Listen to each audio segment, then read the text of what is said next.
My name is John Fraser, and I'm 84.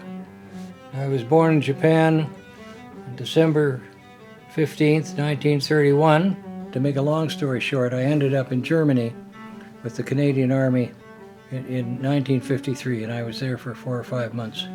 When I got back to Canada, I finished law school. I was invited to go to Powell River and run an office there for a Vancouver firm, which I did. Eventually, I got asked if I would run for public office. So I said yes, and I got elected, and I was a member of Parliament for 20 years or so. And then the Conservative Party appointed me Ambassador for Environment. From the time I was a kid, a Boy Scout, I instinctively knew that one of the fundamental duties of citizenship was to look after the world around us, look after the environment.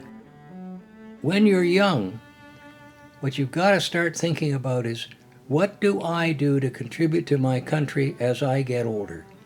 And if that's the question you ask yourself, you're doing a great thing for Canada. It's a question I ask myself. How do we look after the wilderness? How do we look after the environment? Because if we don't do that, we haven't got anything. You've got to speak out, and that means that young people have got to speak out, but older people have got to speak out in support of these young people and have got to encourage them, because it's going to be the world they have to look after very, very much more rapidly than they probably realize at the moment. There's always a problem when people, as they're getting older, start to say, well, I can't do anything about it anymore. Wait a minute.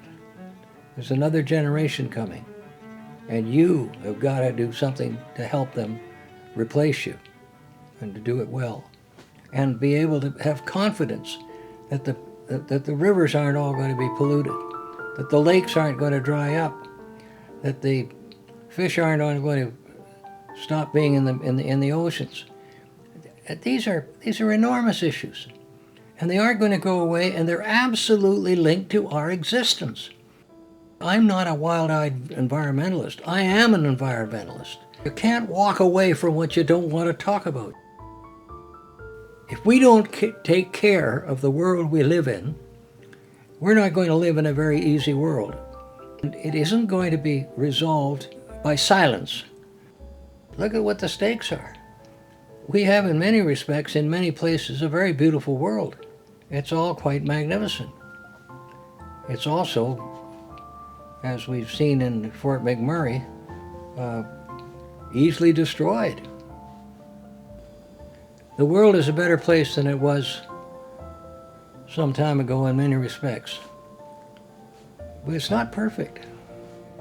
The toughest thing to get across to people is that if you want to make the world better, you've got to work at it. It doesn't just happen.